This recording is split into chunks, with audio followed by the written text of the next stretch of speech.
Despair today. The city centre was in flames after emerging from a night of chaos. Well-organised and well-trained street fighters from the Bogside roamed Londonderry last night, looking to pick a fight with the RUC. Nationalist fury over this week's orange marches through Catholic areas was the spark which lit the fuse. In Northern Ireland's second city, this is the nighttime front line.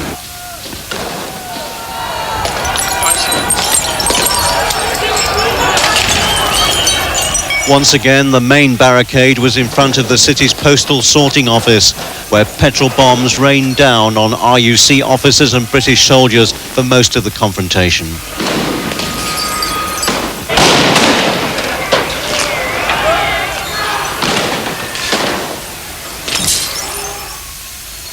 Few arrests were made, but police, when they got the chance, gave as good as they got.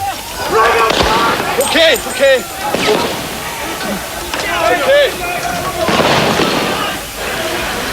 24 hours before, nationalist Dermot McShane had died in the same street. His floral tribute in flames somehow symbolised the hate behind this violence.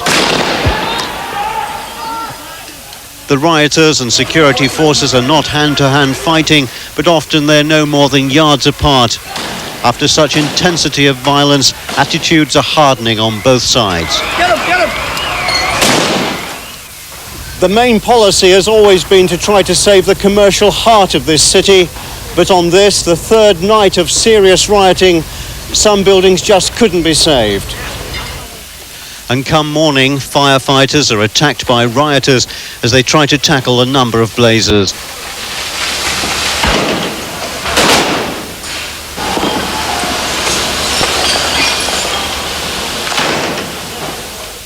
Nightly rioting is now tearing at Derry's heart, and somewhere among the broken glass and rubble are the shattered hopes for peace. John Cookson, Sky News, Londonderry. The street violence of the last week and the Enniskillen bombing last night have now reached their tragic conclusion, the apparent lifting of the Unionist paramilitary ceasefire. They are, it's said, tired of listening to politicians making overtures to peace. Well, I think we have the potential to go to hell and back, and that's the reality of life in Northern Ireland. We've witnessed the serried ranks of potential victims, the ordinary people in this society. Witnessed Bill Clinton being here trying to copper fasten peace, and we had exhilarating days of peace. We now have a brutal and terrible week, which culminated last night in the bombing of the Killyheflin Hotel. Someone, somewhere on the nationalist side is not ready for peace. But the nationalist side deny the Enniskillen bombing. The final insult in Unionist eyes was the work of the IRA. Well, at this moment in time, we don't know who did it, and I do have to put on the record the fact that there is some considerable scepticism within the Republican community about whether or not it was the IRA. In every area, hope for peace is fading. I hope that, in fact, the process can continue, but it's been made extremely difficult by the SDLP decision to withdraw from the forum.